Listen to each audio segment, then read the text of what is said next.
City of Joy से शुरू हुई एक यात्रा अब सपनों के शहर की ओर बढ़ रही है, जहां राजसी वानखेड़े स्टेडियम भारत और इंग्लैंड के बीच इस टी20 गाथा के अंतिम अध्याय का इंतजार कर रहा है।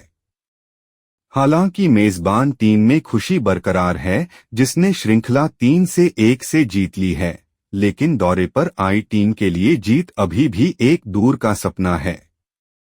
हालांकि कुछ लोग इस 5-0 मैच को बेकार रबर कह सकते हैं, लेकिन इसे मुंबई के जुनूनी क्रिकेट वफादारों को बताने का प्रयास करें, जो इस ऐतिहासिक स्थल के हर कोने को पैक कर देंगे। दिवेचा pavilion, Garware pavilion, Vijay Merchant stand और सचिन तेंदुलकर स्टैंड, इस क्रिकेटिंग कोलोसियम का प्रत्येक खंड हर बाउंड्री और विकेट लेने पर तालियों की गड़गड़ाहट से गूंजने का वादा करता है।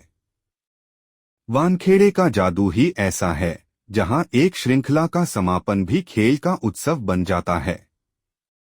इसके अलावा इंग्लैंड 4-1 के बजाय 3-2 परिणाम के साथ श्रृंखला समाप्त करने में प्रसन्न होगा, इसलिए उनके पास खेलने के लिए वास्तव में बहुत गर्व है। राजकोट में कड़ी हार का सामना करने के बाद भारत ने पुणे में चौथा मैच जीतकर फिर से वापसी की, लेकिन कोई गलती न करें, मेन इन ब्लू को पूरी तरह से चुनौती दी गई और पूछताछ की गई।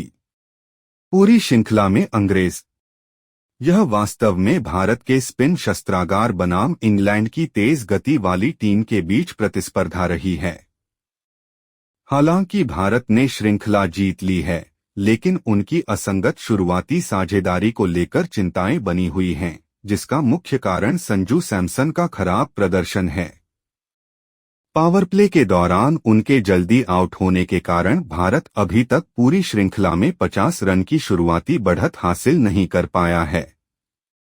कप्तान सूर्यकुमार यादव की फॉर्म में भारी गिरावट चिंता को बढ़ा रही है। उनके पिछले 50 से अधिक स्कोर के बाद 11 पारियों में निराशाजनक प्रदर्शन हुआ है, जबकि अन्य लोगों ने इन खामियों को छुपाया है।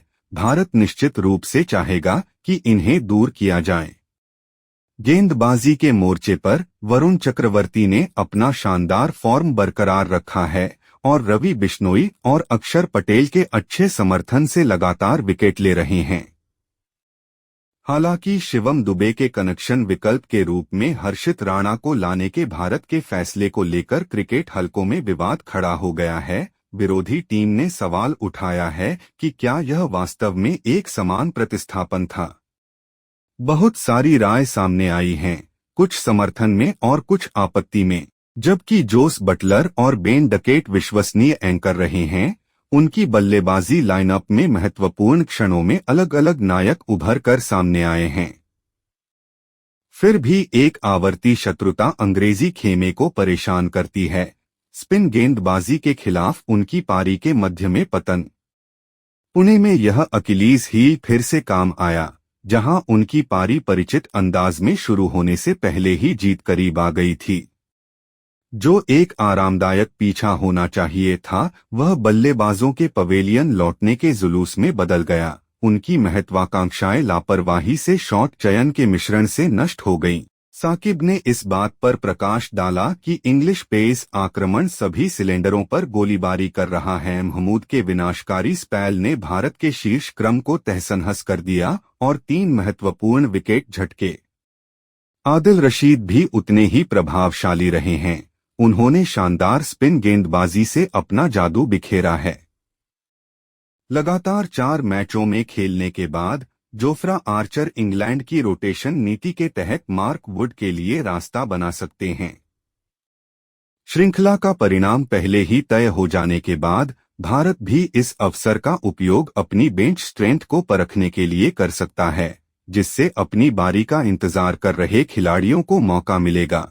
वानखेड़े स्टेडियम एक रोमांचक मुकाबले का इंतजार कर रहा है।